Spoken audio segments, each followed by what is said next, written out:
Assalamu alaikum and welcome to DNA. DNA debate news and analysis. और जो debate है, news है, बहुत गर्म है क्योंकि हमें चाइना की तरफ से 2.3 बिलियन डॉलर्स उसका उम्मीद है। पाकिस्तान ने तो साइन कर दिया। फाइनेंस मिनिस्टर कहते हैं इस पे 2-3 दिन लगेंगे, हमारे पास आ जाएंगे और हमारी कंडीशंस बेहतर हो जाएंगी। लेकिन साथ साथ हमारे जो फॉरेन रिजर्व्स हैं, जो फिगर्स मेरे पास हैं, 2.91 बिलियन डॉलर्स डाउन हो गई हैं क्योंकि पाकिस्तान जो भी इसको पैसा मिल रहा है ये डेट सर्विसिंग पे लगा रहा है। एक दूसरी चीज जो बड़ी इंपॉर्टेंट चीज आ रही है कि कोविड बहुत तेजी से कराची में आ गए और 21.23% पे है और अलार्म बेल्स खुल गई हैं टोटल। अब ये ना हो कि मुल्क दोबारा लॉकडाउन में चला जाए। लोगों को ये हमारे पैनलिस्ट आपको बता देंगे। जावेद इकबाल है, लंदन में है, और of course Iftikhar Ahmed and the legendary Salim Bukhari, ये सब आपको बताएंगे। बुखारी साहब, ये तो ये बताइए, ये जो चाइना का है और ऑफ कोर्स वर्ल्ड प्राइसेस में ऑयल की कीमत तो कम हो गई है, लेकिन जिस तरह के इफ्तिखार साहब ने पिछले प्रोग्राम में भी कहा था कि हम ये जितना भी काम होगी हमने वो सारा डेट सर्विसिंग पे लगाना है। आपका क्या टेक इस पे? बहुत शुक्रिया आपका। लंदन की फ़िज़ा कैसी है उसका आप दोनों में से किसी ने अभी तक नहीं बताया, लेकिन आपसे पूछेंगे प्रोग्राम में। आ जाते हैं आपके सवाल की तरफ। देखिए, कोई शुबा नहीं है इसमें कि चाइना के साथ जो एग्रीमेंट है वो सिर्फ ये नहीं है कि ये होगा तो ये हो जाएगा, वो हो गया, वो फाइनल है। वो 2.3 बिलियन डॉलर्स आपको मिलने जा रहे हैं। वो तो ट्रांजैक्शन में इतना टाइम लग जाता है from one country to another country state bank, तो वो तो हो गए हैं। और उसका फौरी इफेक्ट हमने देखा कि डॉलर की कीमत जो है उसके अंदर 4 से 6 रुपए फ्लक्चुएशन है थोड़ी सी, लेकिन मिनिमम 4 रुपए तो कम हुए ही हुए हैं। और इसी तरीके से जो मंडी आलमी है, उस आलमी मंडी में जो तेल की कीमतें कम हो रही हैं, हमें उसके बारे में बताया जा रहा है कि जी उसको या तो लेवी में एडजस्ट कर लेंगे। आम आदमी को पेट्रोल की कीमत में कोई रिलीफ मिलने नहीं जा रहा, लेकिन जो एडिशनल बर्डन पड़ना था इन टर्म ऑफ लेवी और एक्साइज टैक्स, उसको शायद ये जो तेल की कीमतें कम होगी उसके अंदर एडजस्ट करते रहेंगे और ये कीमत काफ़ी अरसे तक इसी तरह से कायम रहेगी, इसमें कमी नहीं आएगी। अगर ऐसा भी हो अगर, तो ये मैं समझता हूँ एक तरह का रिलीफ है। मगर जो हर रोज़ हम नया वादा करते जा रहे हैं कौम के साथ, हम ये कर देंगे, हम ये कर देंगे, अब मेरे ख्याल से अब टाइम आ गया है कि इसको डिलीवर करना चाहिए, क्योंकि आवाम की जो पेशेंस है वो अब जवाब देती जा रही है। वो सिर्फ वादों के ऊपर जीने के लिए तैयार नहीं, क्योंकि वादे तो उनके साथ पिछले 4 साल में भी बहुत हुए थे। ये दावा किया जा रहा है कि जनाब पिछला जो है वो तो दूध की नहरें उसमें बह गई थी, लेकिन आम आदमी की चीखें और उसकी सिसकियाँ उस वक्त भी उतनी ही रफ्तार से जारी थी जितनी आज हैं। तो वो रिलीफ कहाँ था वो हमें समझ में नहीं आया।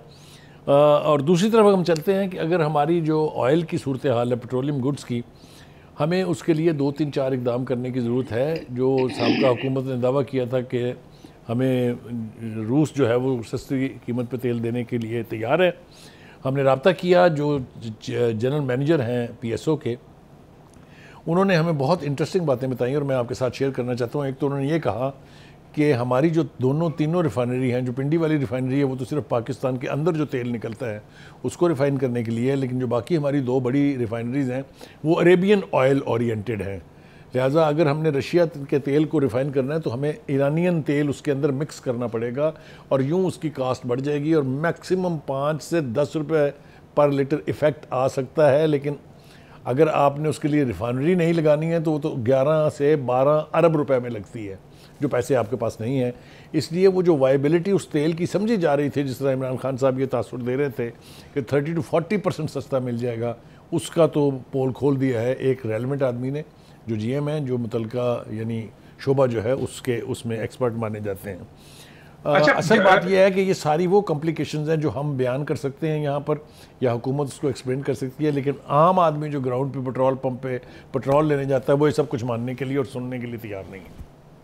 अच्छा इफ्तिखार साहब, ये जो अब इन्होंने जो अपना एक एनालिसिस दिया है, लेकिन इसका अगर दूसरी साइड पे देखें कि ठीक है ये गवर्नमेंट मुश्किल में आई है, प्रॉब्लम्स हैं, हर चीज है, लेकिन द क्वेश्चन इज कि अभी भी वो बैतबाजी है कि वो जी पिछले छोड़ के चले गए, बेड़ा गर्क कर गए। ये क्या ये लोगों को अपीस कर रहे हैं या अपने काम पे ध्यान नहीं दे रहे हैं? आप चाहते हैं कि ये लोगों को ना बताएं कि पिछला जो मुआहदा है IMF से वो क्या है, क्योंकि वो हर रोज़ इनको बुरा कहते हैं, हर रोज़ इनके ऊपर तनकीद करते हैं और हर रोज़ इनका मजाक उड़ाते हैं, इनके भद उड़ाते हैं, इनकी नाहली की बात करते हैं।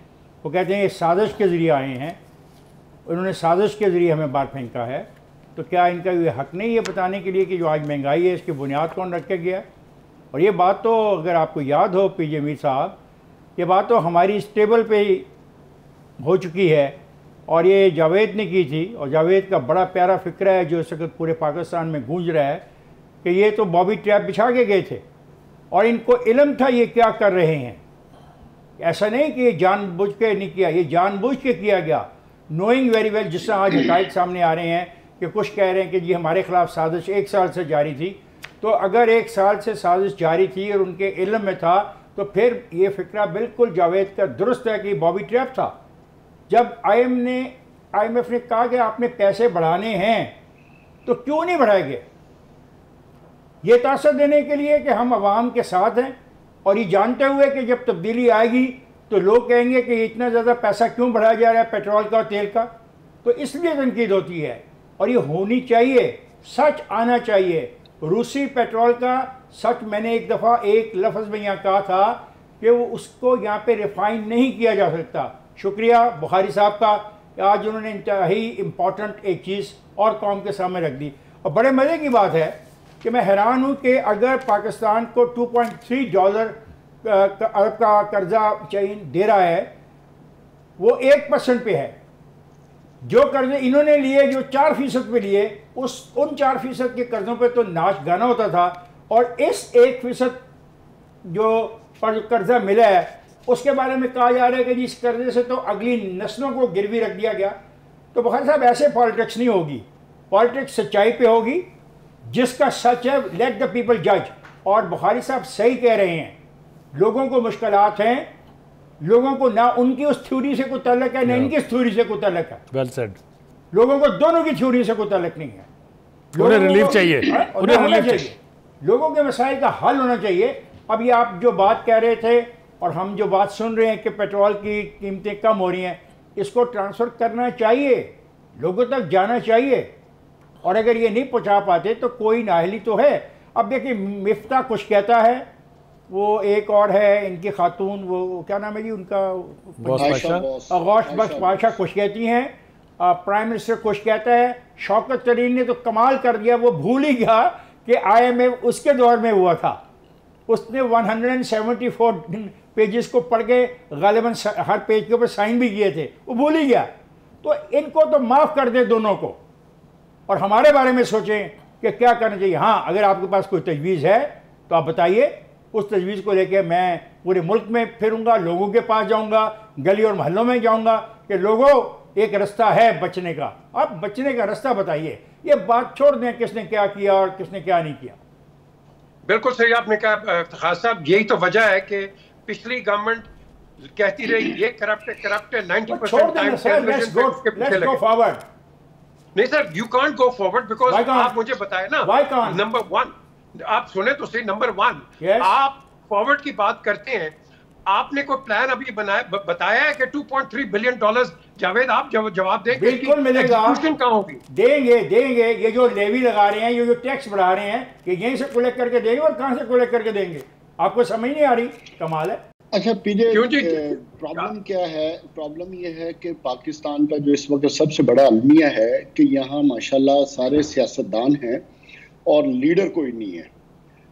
और ये वो सियासतदान हैं, फिर इफ्तिखार साहब मुझसे नाराज़ होंगे, ये जब अपोजिशन में होते हैं तो इनके बयानात कुछ और होते हैं, उस वक़्त इनको हुकूमत में कीड़े नज़र आ रहे होते हैं, और जब ये हुकूमत में आते हैं तो ये समझते हैं ये पाकिस्तान की सबसे अच्छी हुकूमत चला रहे हैं, और जो पिछली हुकूमत थी वो टोटल गंद घोल के गई है और उस गंद को ये साफ़ करेंगे।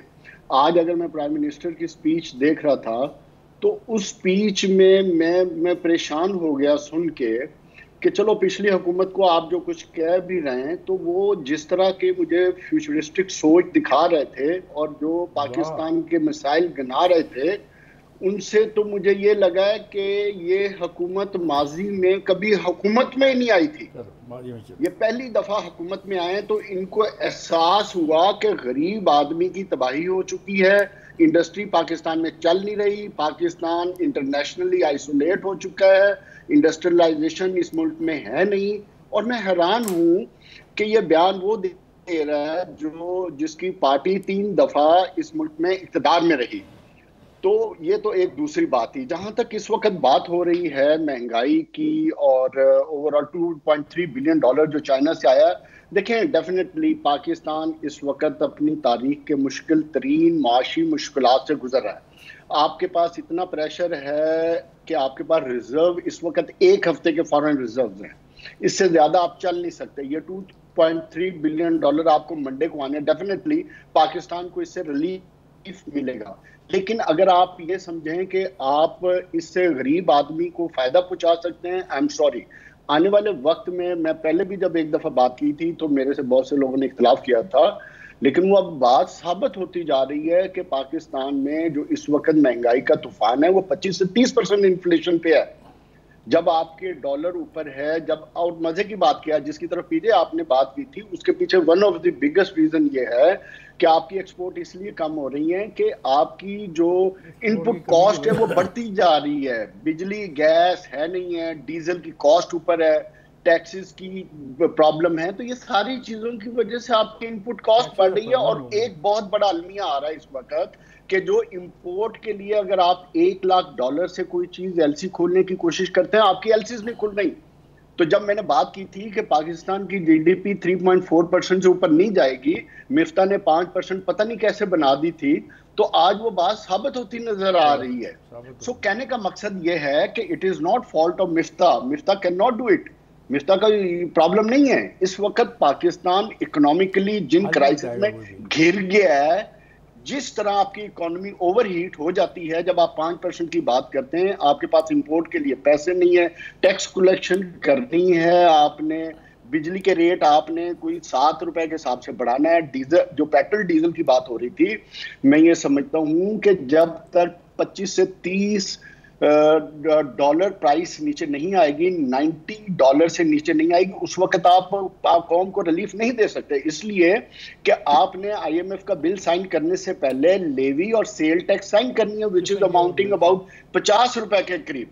सो कहने का मकसद ये है, जिसका प्राइम मिनिस्टर ने भी आज बात कर दी, लास्ट पॉइंट, कि महंगाई, प्राइम मिनिस्टर ने खुद कहा कि आगे बहुत मुश्किल वक्त आना है, ये कौम समझ ले, आगे और मुश्किल वक्त आना, अगले 3-4 महीने मुल्क में स्वेर महंगाई और स्वेर इकोनॉमिक क्राइसिस अभी आने हैं, अभी आया कुछ नहीं है।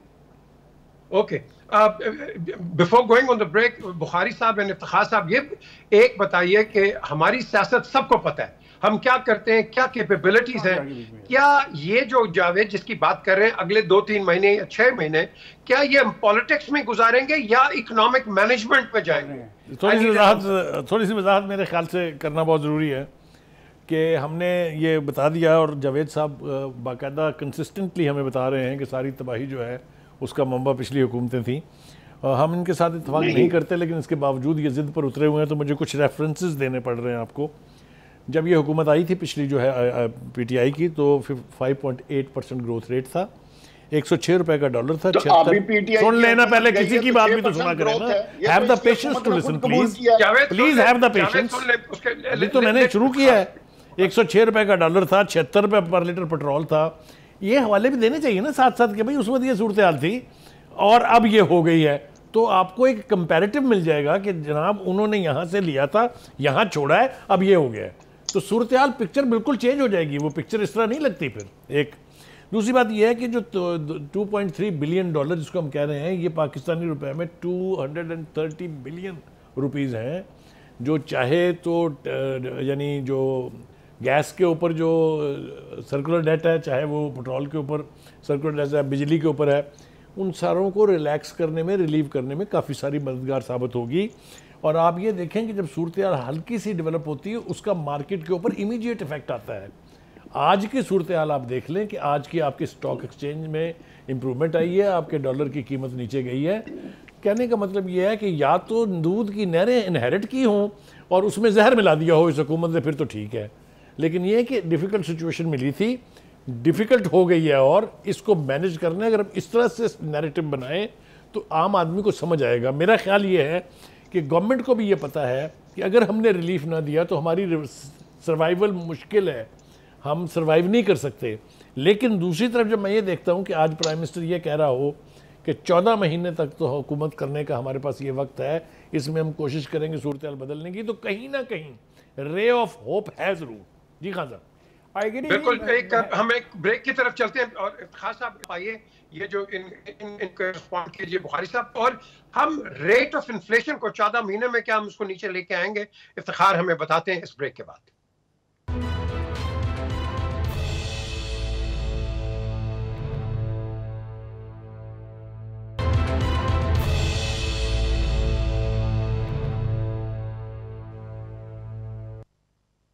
Welcome back to DNA.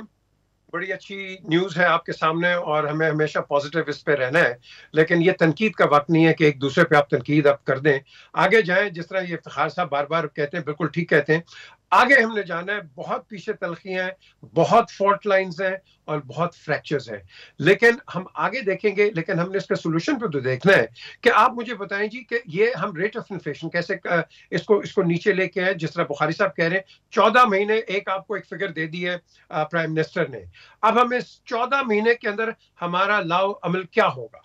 मेरा ख्याल है कि जो पहले 3 महीने हैं, जुलाई, अगस्त, सितंबर, ये काफ़ी मुश्किल हैं और इसमें कोई फौरी बेहतरी की उम्मीद नहीं है।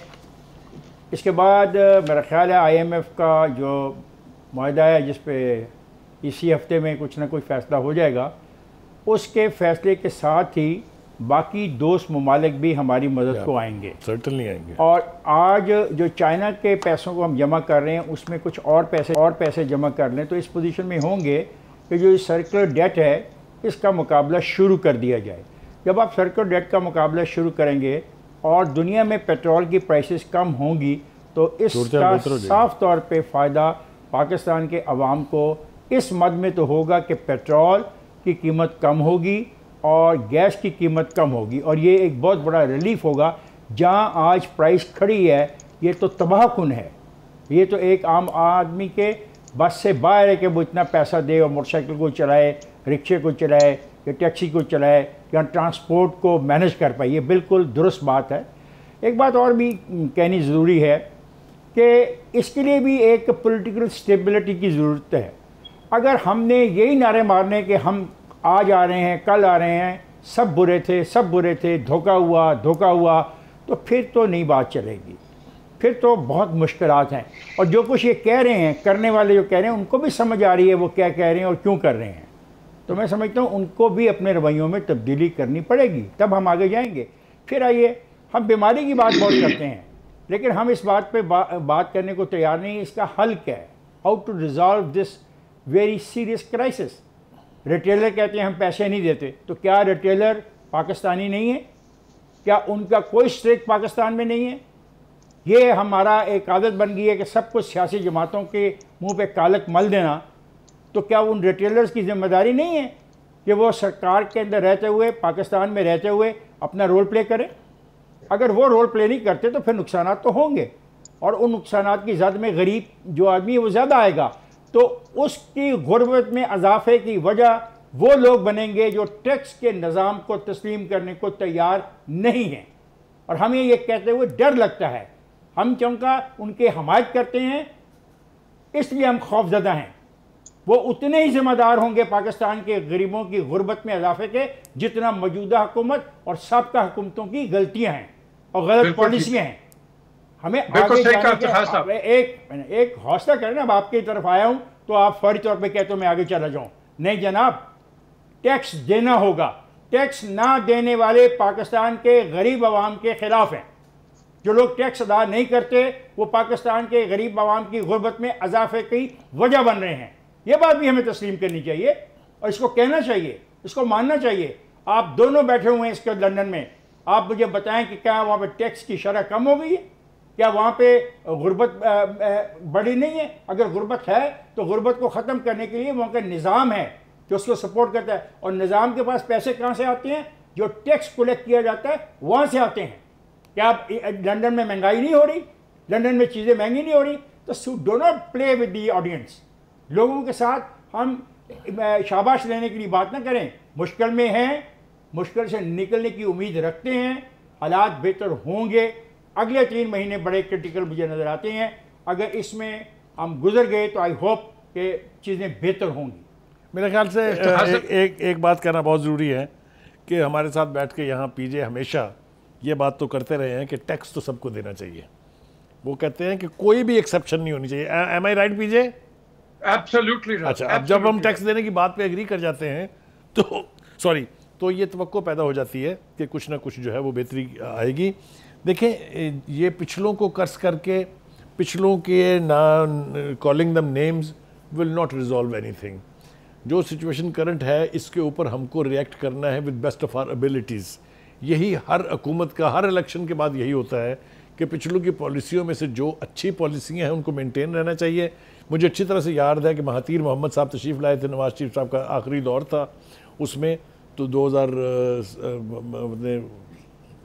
2011 के 12 का जो दौर था, जो लास्ट उनका टेन्योर था जब उनको निकाला गया था, तो उन्होंने पूछा उनसे, मैं स्टेट बैंक्वेट में मैं भी मौजूद था, कि आप हमें गाइड करें कि आप कैसे एशियन टाइगर बन गए और क्या आपकी इकोनॉमिक पॉलिसीज़ हैं, हमें भी गाइड करें उसके ऊपर। तो उन्होंने कहा नहीं, कोई पॉलिसीज़ ऐसी नहीं है, बस सिर्फ एक रवैया अपना लें कि जब नए आएँ तो पिछलों की जो पॉलिसियाँ नेशनल इंटरेस्ट में हैं उनको अंडू ना करें। जब आपकी पॉलिसियों में कॉन्टीन्यूटी आएगी तो आपके यहाँ बेहतरी आ जाएगी। मेरे ख्याल से that is an excellent lesson that we must learn कि सारा पिछलों ने ना, सारी तबाही ना पिछलों ने की है, ना आने वालों के ज़िम्मे डाली जा सकती है, लेकिन जो अच्छे पॉइंट्स थे उनके, जो बेहतर पॉइंट्स थे, उनको अगर लेके हम आगे बढ़ें तो हमारा सफ़र आसान हो जाएगा। एम आई राइट खान साहब? नहीं, देखें, अभी पीजे ने खुद कहा है कि किसी कोई हवाला दे रहा था पीजे के, वो कहते हैं जी हमारे पे टैक्स लग गया तो हम नहीं चला सकते। ओ भाई, टैक्स से अगर तुम नहीं चला सकते तो फिर क्या करेंगे? मियाँ नवाज शरीफ, मियाँ शहबाज शरीफ वगैरह घर से तो पैसा ला के देने से रहे, और ये जो ख्वाहिश है ना कुछ लोगों की, उनकी सारी बिल्डिंगें भी बेच दी जाएं, उनकी पूरी इमदाद भी नीलाम कर दी जाएं, तो तब भी इतना पैसा नहीं आएगा कि 2 दिन की चल सके रियासत का माल। तो क्यों हम लोगों को बेवकूफ़ बनाते हैं? क्यों नहीं हम हकीकत का सामना करते कि टैक्स के बगैर ये रियासत नहीं चलेगी? बिल्कुल सही कहा आपने इफ्तिखार। लेकिन यहाँ एक और चीज आपको बताएं कि आज यहाँ पता चल रहा है कि 6 फैमिली में से 1 फैमिली फूड स्टैम्प पे है बरतानिया में। यहाँ इतनी महंगाई है जी। आपको शुक्र है आपको एहसास हुआ वहां पे जाके। नहीं जी, एहसास की बात नहीं है, लोग टैक्स देते हैं इधर। यहाँ गरीब आदमी भी टैक्स देता है। जी जनाब, मैं ये कह रहा हूँ, आपने गरीब को पाकिस्तान में बेकारी बनाया हुआ है। आपने अपनी ओपनिंग स्टेटमेंट में पता नहीं कोई हवाला दिया, उसमें कहा कि वो कहता है कि टैक्स बढ़ गया। ओ भाई, टैक्स दिए बगैर निजाम कैसे चलेगा? मैं कहता हूँ पूरी प्रॉपर्टीज बेच दें। आप नवाज शरीफ की बात करते हो, मैं कहता हूँ 1100 MNAs, MPAs और सेनेटर्स की तमाम प्रॉपर्टियां भी अगर बेच दी जाएं तो पाकिस्तान का जो निज़ाम है 1 महीने भी नहीं चलेगा। फिर क्या करेंगे? उसके बाद फिर कौन जिम्मेदार होगा? फिर उंगलियां किसी और तरफ उठेंगी तो फिर मामला मुनासिब नहीं होंगे। जावेद, बड़ी आइडियल गुफ्तगू है, जितनी खूबसूरत गुफ्तगू ये, उसके बाद मेरा ख्याल है मुझे गुफ्तगू करने की ज़रूरत नहीं है। मेरा ख्याल है कि कौम को और हुकूमत को टैक्स कलेक्शन पे लगा दें, बाकी काम तो होते रहेंगे। बाकी काम तो करने की जरूरत ही नहीं है, ना रिफॉर्म्स करने की जरूरत है, ना हुकूमत करने की जरूरत है। रिफॉर्म्स टैक्स में होती हैं, टैक्स भी रिफॉर्म्स है। आपकी गुफ्तगू में मैंने बिल्कुल नहीं बोला। रिफॉर्म की बात जब करते हैं ना, टैक्स रिफॉर्म इंपॉर्टेंट 3 चीज है। एक बात नहीं की है, मैंने एक बात नहीं की है। बुखारी साहब और आप पिछले 15 मिनट से बोल रहे हैं, मैंने कोई बात नहीं। क्या मतलब है? चलिए कोई नहीं, क्या मतलब बोल रहे हैं? हम हमसे सवाल कर रहे हैं, एंकर सवाल ना करें, हम जवाब नहीं देते, हम चुप हो जाएंगे। चले जावेद, आप उन्हीं से कर लें जी, आप उन्हीं से कर लें जी, आप उन्हीं से कर लें, बिकॉज मैं बोले जावेद, कम ऑन, मुझे बात करने की जरूरत है फर्दर। ओ जावेद साहब बोले ना, क्यों ऐसे? नहीं बुखारी साहब, ये कोई तरीका नहीं है। और कोई आपको क्या कह दिया है? किसी ने कुछ नहीं कहा आपको भाई, आप बोले नारे तकबीरें लगाते रहूं तो सारा कुछ। आप अपनी बात करें ना, छोड़े नारों वालों को। आप अपनी बात करें, कोई आप अपना टैक्स कर रहे हो ना, उसका कौन एहतसाब देगा कि कौन कितने % खा रहा है? ये कोई बात करने को तैयार नहीं है। सिर्फ आपने कि टैक्स कलेक्ट करना चाहिए, ये कोई क्वेश्चन करने को तैयार नहीं कि आप गवर्नेंस किस किस्म की हुकूमत करते हैं। पिछले 35 साल 40 साल से जो हुकूमत चल रही है, इन हुकूमतों ने क्या मैच्योरिटी का मुजाहरा किया है? They are jokers. इन्होंने मुल्क के साथ खिलवाड़ किया। अगर ये लोग सीरियस होते तो कौम ने इससे 10 गुना ज्यादा देना था tax. But the point is, इनको एक दूसरे पे मलबा डालने इक़्तिदार में आने, इक़्तिदार को एंजॉय करने, अपने आप को रिलीफ देने, अपने लिए आसानियां पैदा करने और सियासत करने के अलावा इनको मुल्क के कौम की तो फिक्र ही नहीं है। अगर इनको मुल्क को कौम की फिक्र होती तो क्या आज पाकिस्तान 135 अरब डॉलर के कर्जों के नीचे दबा होता? आज हम खुशियां मना रहे होते कि आज हमें 15 से 20 अरब डॉलर और कर्जा मिल रहा है। आज ये खुशी का मकाम है? ये हमारे लिए सोचने का मकाम है कि हम इस कौम को किस डायरेक्शन में लेकर जा रहे हैं। चाहे तकरीरें करने के हमें और कुछ आता ही नहीं है। आप लेकिन जावेद हमारे पास कोई चॉइस है? अब हमारे पास चॉइस है कोई? करने देना मुझे, हमारे पास चॉइस है कोई? खुश हो रहे हैं कि जो सर्कुलर डेट है वो, यार सर्कुलर डेट है क्यों चोरी? अगर हुकूमत इतनी नाहल है, हमारी हुकूमतें कि चोरी पकड़ नहीं सकती, तो फिर हुकूमतें छोड़ दें, फिर किसी और को हुकूमत करने दें। आपसे हुकूमत होती नहीं है, इसलिए I want to respond. Okay, Bukhari साहब, कैन यू रिस्पॉन्ड? एक ब्रेक का मुझे कहा जा रहा है, ब्रेक के बाद वापस आके please do what Javed said. अब एक ब्रेक की तरफ चलते हैं जी, और ब्रेक के बाद वापस आते हैं और सलीम बुखारी साहब क्या रिस्पॉन्ड करते हैं जावेद इकबाल को। Let's hear him just after the break.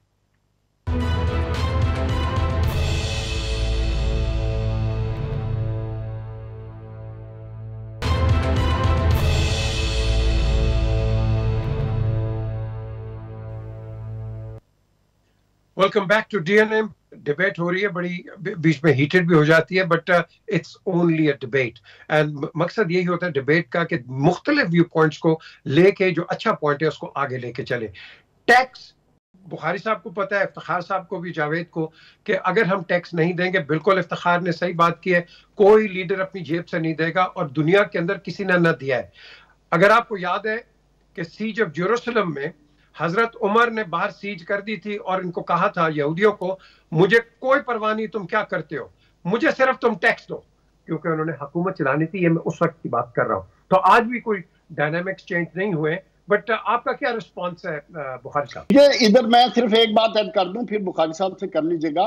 मुझे सिर्फ एक क्वेश्चन करना है कि 60s, 70s, मिड 80s तक कोई एक पॉलिटिशियन का मुझे नाम बता दें जिस पे करप्शन के चार्जेस हों, और 85 से लेकर 2022 तक मुझे बता दें कोई एक पॉलिटिशियन जो सियासत कर रहा हो और वो गरीब हुआ हो, स्वाय इस कौम के गरीब होने थे। टैक्स पॉइंट कर रहे हैं हम, अपना point taken, but we have to move ahead. हमने तो आगे जाना है।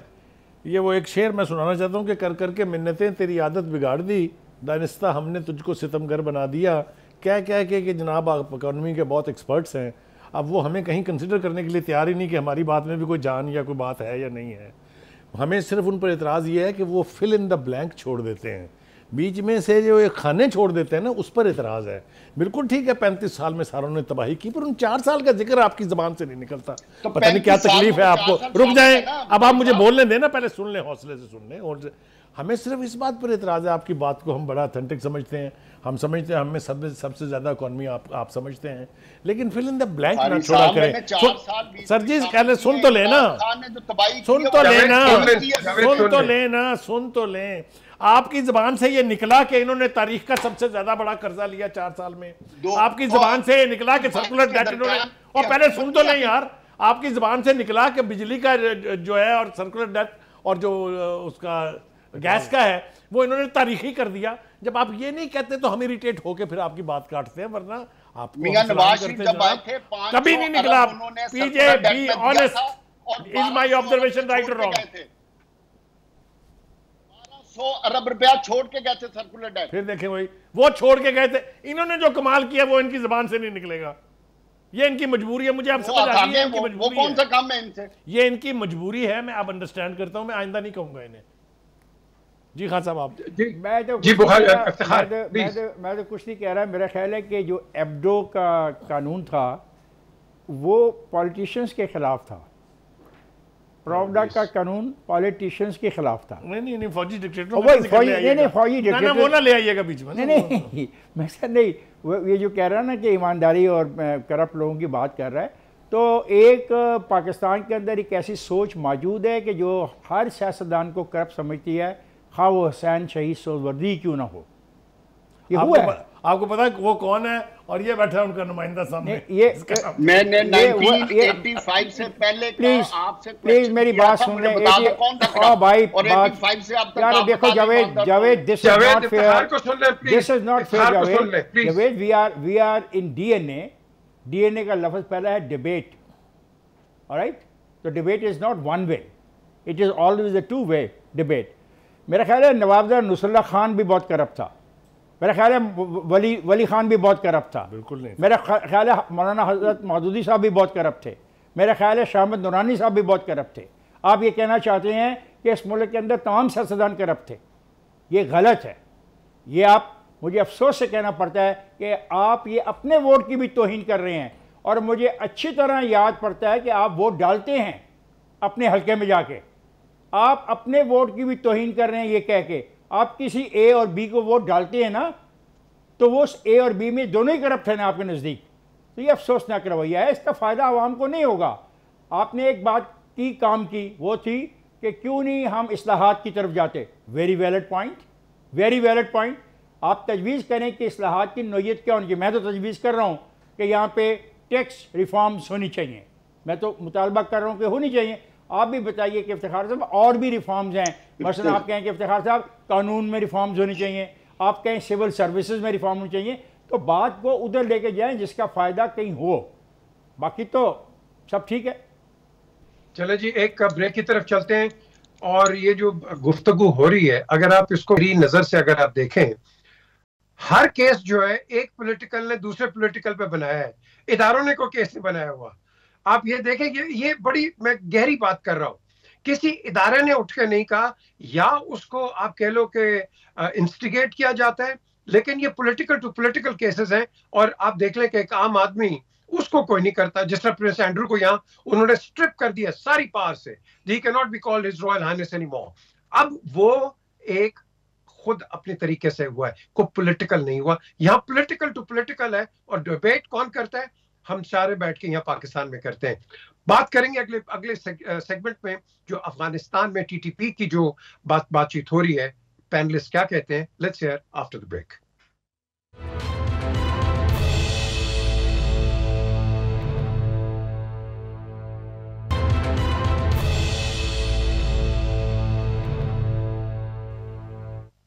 Welcome back to DNA. Afghanistan में क्या हो रहा है? ज़ल्ज़ला आया है, और मैं तो एक रेफरेंस दूंगा जो हमारे आर्मी चीफ ने और आर्म फोर्सेस की तरफ से जो मैसेज किया है कि we are all there to help you.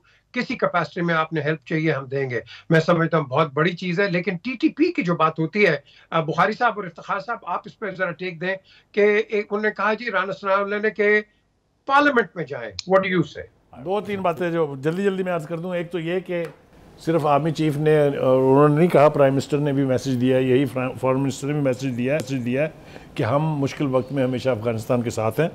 और जैसा इफ्तिखार साहब पहले कह रहे थे, मैं इसको बिल्कुल वसूख के साथ दोबारा ज़ोर दे के कह रहा हूँ कि कुछ ऐसी पॉलिसीज़ थी, चाहे वो कश्मीर पॉलिसी थी, चाहे वो पाकिस्तान की न्यूक्लियर पॉलिसी थी, अफगानिस्तान थी, ये पहले एक तासुर था कि शायद अस्करी अदारे इसको डिसाइड करते हैं, वही इसको फॉलो करते हैं। लेकिन अब हम देख रहे हैं कि रवैये में एक तब्दीली है कि जितने नेशनल इश्यूज़ हैं, जितने सेंसिटिव इश्यूज़ हैं, वो जो है वो पार्लियामेंट में आ रहे हैं। आप देखिए, दूसरी दफ़ा नेशनल सिक्योरिटी कमेटी की मीटिंग हुई, दो दफ़ा पहले हुई, और अब पार्लियामेंट्री जो सिक्योरिटी कमेटी है उसकी मीटिंग हुई। ये अच्छी बातें हैं कि people are reverting back to the parliament, जो मंबा है इख्तियारात का भी, जो मंबा है हर जो मसाइल हैं उसके हल का भी। तो ये एक बहुत ही पॉजिटिव डेवलपमेंट मैं इसको समझता हूँ। और जिस तरीके से हमारी सिक्योरिटी एजेंसीज़ ने इसमें पार्टिसिपेट किया है वो भी अप्रिशिएबल है, उसको ना अप्रिशिएट करना भी बड़ी ज़्यादती होगी। तो हम समझते हैं कि पाकिस्तान की सिक्योरिटी एजेंसी, सिक्योरिटी इदारे और इलेक्टेड गवर्नमेंट मिल के they can do wonders as far as Pakistan is concerned. But before I switch over to Khan साहब, जो कोविड है उसके अलार्मिंग सिग्नल्स आ रहे हैं हमें, चाहे वो चाइना है, चाहे वो बरतानिया है, चाहे वो एल्सवेयर दुनिया में है। हमारे यहाँ भी केसेस रिपोर्ट हो चुके हैं। मेरे ख्याल से it is the time to be alert, और मैं हुकूमत से तकाजा करूँगा कि इसको वो क्या कहते हैं, nip the in the bud, you can correct me that, prevention is better than cure. हाँ, इसको फौरी तौर पर इस फितने को यहीं पर दबा दें तो लोगों की जान बच जाएगी। Act now before it is too late. कौन सा फितना? ये जो फैलाया जा रहा है अपोजिशन की तरफ से पाकिस्तान के अंदर, और लोगों को हक़ाइक़ से महरूम रखा जा रहा है और अपनी मर्ज़ी के हक़ाइक़ उनको बताए जा रहे हैं, उसकी बात बुखारी साहब कर रहे थे। जहाँ तक ज़लज़ले का ताल्लुक़ है, ये पकीतिया इसकी जगह थी जहाँ से ये शुरू हुआ। बहुत भारी जानी माली नुकसान हुआ है और मदद दी जाएगी, देनी चाहिए, ये हमारा बतौर हमसाया फ़र्ज़ भी बनता है। अब let's go to this thing, जो फ़ैसला किया पार्लियामेंट में जाने का। तहरीक तालिबान पाकिस्तान के बारे में हमारी कंसिडर्ड ओपिनियन यही है, इसमें सब शामिल हैं कि let the parliament decide it, because the parliament is the supreme authority in Pakistan जहाँ तक पॉलिसी डिसीजंस का तल्लक है, ताकि बाद में ओनरशिप के अंदर झगड़ा ना हो। और ये अच्छी बात है कि अफवाज पाकिस्तान ने एक ब्रीफिंग दी है, उन्होंने अपना पॉइंट ऑफ व्यू पार्लियामेंटेरियन को बता दिया है। अब पार्लियामेंटेरियन का काम है कि उस तमाम ब्रीफिंग को सामने रखते हुए इस पर अमल करें। आइए, कोविड, मैं समझता हूँ कि एक अच्छा काम जो हुआ, और हम यही तजवीज़ हमने दी थी कि रात को जल्द दुकानें बंद करके 2000-3000 मेगावाट बचाया जाए। 2000-3000 मेगावाट बचाने से न सिर्फ कि बिजली बचेगी, बल्कि उस बिजली को पैदा करने के लिए जो तेल खरीदे थे महंगा, वो भी बचेगा। तो वो बात हमारी मानी गई। अगर ये कोविड का खदशा है तो mask is the only way. Mask पहनो, मास्क पहनो। रात को आपकी मूवमेंट वैसे कम हो जाएगी बिकॉज ऑफ दैट डिसीजन। तो मैं उम्मीद करता हूँ कि हम बेहतर तौर पे परफॉर्म करेंगे, अच्छा रेजिस्ट कर सकेंगे इस वबा से। So please use mask. देखें, पहली बात, फितना हर दौर में मौजूद रहता है सियासत में, तो इसलिए ये कोई नई बात नहीं है। दूसरी बात, ये जो हमारा 50 रुकनी जिरगा काबुल गया था जो टीटीपी के हवाले से, उधर से टीटीपी की तरफ से नूर वली मोहम्मद थे, मुल्ला फ़कीर अहमद थे, उमर खालिद खुरासानी थे और प्राइम मिनिस्टर थे उधर के, अफगानिस्तान के इंटीरियर मिनिस्टर थे और डिफेंस मिनिस्टर। ये लोग सुपरवाइज कर रहे थे सारी चीज़ें। तो ये खुशाइंद है, पार्लियामेंट में जानी चाहिए, पार्लियामेंट के जरिए इसका फैसला होना चाहिए। और इसमें लेकिन मुझे एक बड़ा छोटा सा गिला है जो कि इफ्तिखार साहब माइंड करेंगे। फिर आपने चीफ मिनिस्टर सिंध को तो बुला लिया, लेकिन जो सूबा सबसे ज्यादा इफेक्ट हुआ उसको तो इनवाइट तक नहीं किया गया। नहीं, इनवाइट किया गया था सबको, वो आए नहीं है। वो सीईसी की मीटिंग में भी नहीं आए, वो सीईसी की मीटिंग में भी नहीं आए। PTI they were not invited, but anyway गलत है वो। जो एक मिनट ये ज्यादती न करें, वो सीईसी की मीटिंग में भी नहीं आए। और एक ऐसा कंसेंसस के साथ फैसला होना चाहिए जिसमें मुल्क की बका है और मुल्क इसी तरह आगे जा सकता है। I trust core commander Peshawar board chief minister क्या अपनी मईशत को भी आप इसी तरीके से हैंडल करें तो इंशाल्लाह आने वाला वक्त ठीक होगा। कोरोना के मामले में एक ही बात की जा सकती है कि हमें एहतियात करनी चाहिए, एहतियात करनी चाहिए और एहतियात करनी चाहिए। बाकी इसमें आप करने के लिए कुछ नहीं बचा। Javed, thank you very much. Iftkhar Sahab, thank you. Bukhari Sahab, thank you so much. And of course, thank you for watching us. ये डिबेट है, डिबेट के अंदर आप देखते हैं कि कई दफ़ा यहाँ बड़ी ऊंची नीचे आवाज़ें होती हैं। इट डजंट मैटर बिकॉज हर एक का एक अपना व्यू पॉइंट होता है and we always respect that, क्योंकि इसी का तो नाम, जिस तरह अभी इफ्तिखार बात कर रहे थे, this is what a debate is all about. Look after yourself and join us again tomorrow at 8 o'clock Pakistan time and of course 4 o'clock UK time. Until then, Khuda Hafiz.